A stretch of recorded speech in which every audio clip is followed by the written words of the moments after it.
It began not with laughter but with silence, the kind of silence that descends when an entire city holds its breath, waiting for the next unpredictable gesture of a ruler whose whims had already made mockery of reason. Rome, in the year 39 CE, was still draped in the uneasy peace of empire, its marble forums and temples gleaming under the Mediterranean sun, its senators dressed in immaculate togas, their faces practiced masks of solemnity. Yet beneath the grandeur there was fear, for on the Palatine Hill sat Gaius Caesar Augustus Germanicus, remembered forever by the name the soldiers had once affectionately given him, Caligula, the Little Boots. Once hailed as the beloved son of Germanicus, the golden child of the Julio-Claudian line, he now ruled not as the steady hand of a statesman, but as the erratic storm of a man who seemed intent on bending Rome itself into theatre.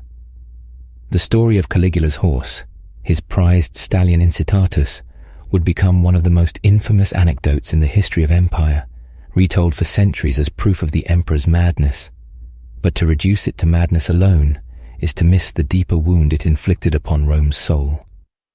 For it was not the horse who mattered, but the Senate itself, that ancient institution of patrician dignity, which found itself humbled by comparison to an animal.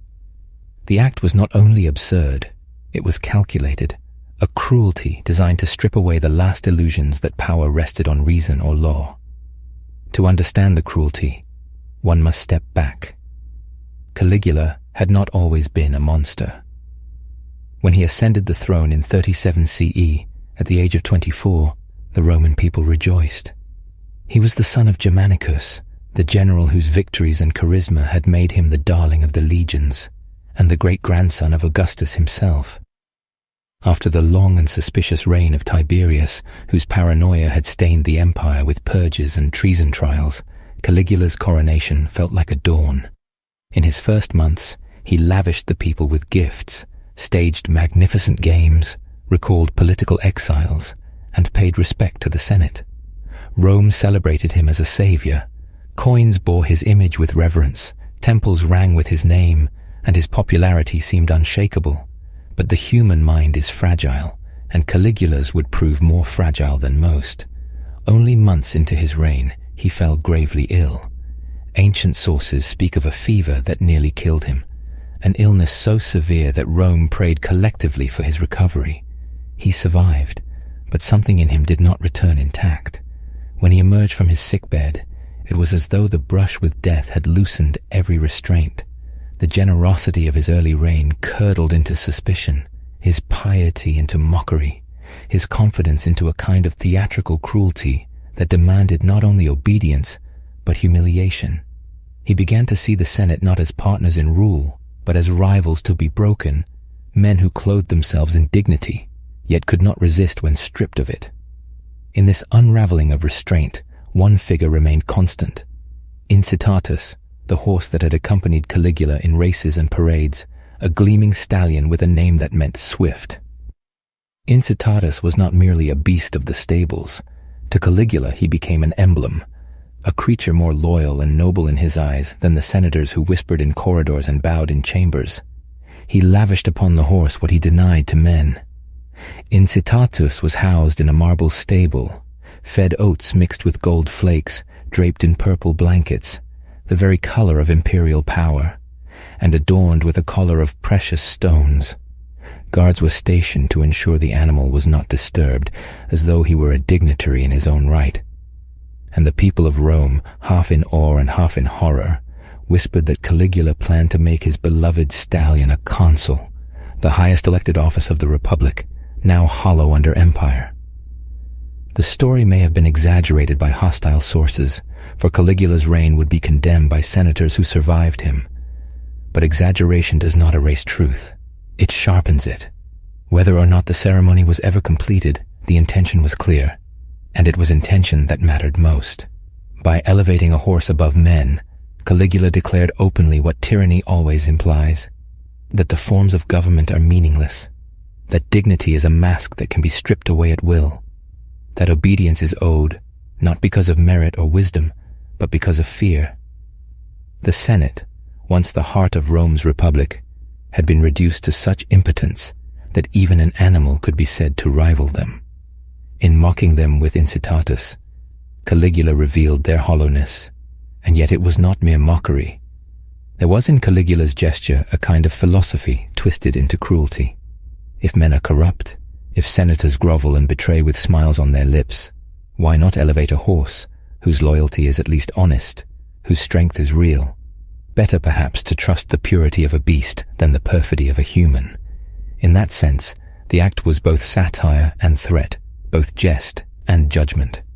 For those who witnessed it, laughter was impossible. What remained was unease, the sense that the empire had slipped beyond the boundaries of reason, that their lives were now subject to the whims of a man who could not, or would not, distinguish between dignity and farce. By 39 CE, whispers of discontent had begun to circulate.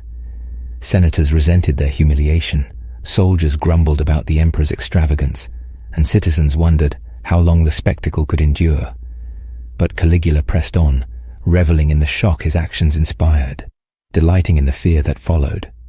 The horse became both his weapon and his mirror, a silent companion elevated above men, a symbol of a world turned upside down. Rome had long prided itself on order, on discipline, on the law that bound men together in a hierarchy of responsibility. With one gesture, Caligula declared that none of it mattered, that empire itself rested on his whim, that he could raise or destroy with the same indifference with which he stroked the mane of his horse. And so the stage was set, not for a reform, not for a triumph, but for a humiliation, not of a man, but of an entire institution. The humiliation was not sudden, nor was it confined to a single gesture. It was a slow tightening of chains, a deliberate breaking down of dignity. For Caligula understood that fear alone was not enough to hold men in submission. Fear breeds plots, breeds daggers in the dark. What sustains tyranny is not only fear, but the destruction of alternatives. When men lose the ability to imagine another order, when even their laughter dies in their throats. By threatening to make his horse a senator, Caligula was not merely mocking the institution, he was demonstrating that their power had already withered. The mere suggestion carried enough terror to silence them. It was not the horse who was ridiculous, it was the Senate. And Rome, which had once been ruled by consuls elected in solemn ceremony, now watched the very office turned into theatre. The consulship, once the pinnacle of civic achievement, the prize of the most ambitious aristocrats, was now a joke, dangled before an animal as if to remind men that their honors were baubles given at whim. Senators who had studied rhetoric, who had governed provinces, who traced their lineage back to the founding families of the Republic, were forced to stand silent, while whispers spread of a horse draped in purple, fed from golden bowls, guarded like a prince. They smiled, they bowed, they praised the emperor's wit, for to do otherwise was to court ruin. In that silence lay their defeat. Caligula, for his part, revelled in the spectacle. He invited guests to feasts where Incitatus was the centerpiece, the horse's stable prepared more lavishly than the homes of most noblemen. He declared that the animal would be made consul, and whether he truly intended to carry out the appointment or merely relished the terror the idea produced, the effect was the same. The Senate sat cowed, their impotence exposed for all to see. Rome's people laughed nervously, half in amusement, half in fear, for they understood the cruelty beneath the jest. The emperor was reminding them that he alone held the strings, that law and tradition meant nothing without his consent. The mockery was sharpened by Caligula's descent into greater extravagance. He built bridges of boats across bays to ride his horse across water, staged games so vast they emptied the treasury, demanded divine honors while still alive, and ordered statues of gods refashioned in his own likeness. Incitatus, loyal and uncomprehending, became part of this theatre, paraded not as an animal, but as a symbol of Rome's subjugation. The horse could not speak, could not govern, could not conspire. That was precisely the point. In Caligula's world, such a creature was more trustworthy than men. But satire cuts both ways. To the senators, who whispered their hatred behind closed doors, the horse became a mirror of their degradation. If an animal could be raised to their rank, what did that say of their worth? Some sources suggest that Caligula's gesture was deliberate insult, that by elevating Incitatus, he was declaring that even a beast was more deserving of honor than the Senate. Others believed it was a test, a way of forcing them to accept the unacceptable, to prove that their loyalty was so hollow they would not resist even the most absurd decree, and in their silence, they proved him right. Yet humiliation breeds not only silence, but conspiracy. The Senate seethed, soldiers grew restless, and even the people, once amused by his excess, began to grumble under the weight of new taxes and arbitrary cruelty. Caligula's reign, once hailed as Golden Dawn, had become a nightmare of erratic whims. Executions grew more frequent, accusations more reckless, and every gesture more theatrical. The emperor was no longer merely a ruler, he was an actor in a play of his own making, and Rome itself had been reduced to his stage. Incitatus the horse was both prop and symbol, proof that reason no longer governed the empire. The climax came not in the Senate chamber, but in whispers carried through barracks and corridors. By 41 CE, only 4 years after his ascension, Caligula had alienated too many. Senators who despised their humiliation, Praetorian guards who feared his unpredictability, even members of his own household, all conspired together. On a cold January day, as the emperor attended the games in the theatre, blades found their mark. The young man who had once been adored as Germanicus's heir, who had mocked the Senate by raising his horse above them, fell to the ground, stabbed again and again until his body lay still. Rome exhaled. But what of Incitatus, the horse who had stood at the center of this grotesque theatre? He faded quietly into obscurity, his fate unrecorded, his body lost to time. Perhaps he lived out his days in the marble stable, tended by attendants who remembered the fear he once inspired. Perhaps he was forgotten, a relic of a reign Rome was eager to bury. But as history tells it, his name endured long after his flesh was gone. Incitatus became eternal, not as a horse, but as a symbol. The reminder that dignity can be destroyed by jest, that institutions can be hollowed out not only by violence, but by ridicule. For the Senate, survival meant swallowing their humiliation, carrying on as though nothing had happened. But the scar remained. They had bowed to the absurd, accepted the unacceptable, allowed a horse to stand as their rival, and in that acceptance lay the true cruelty of Caligula's gesture. He had shown them that power is not about merit or law, but about the will of one man to impose his absurdity on all others. They had lived, but they had lost their dignity, and that loss could never be restored. And so, in the years that followed, the tale of the horse spread beyond Rome, becoming part of the legend of Caligula's madness.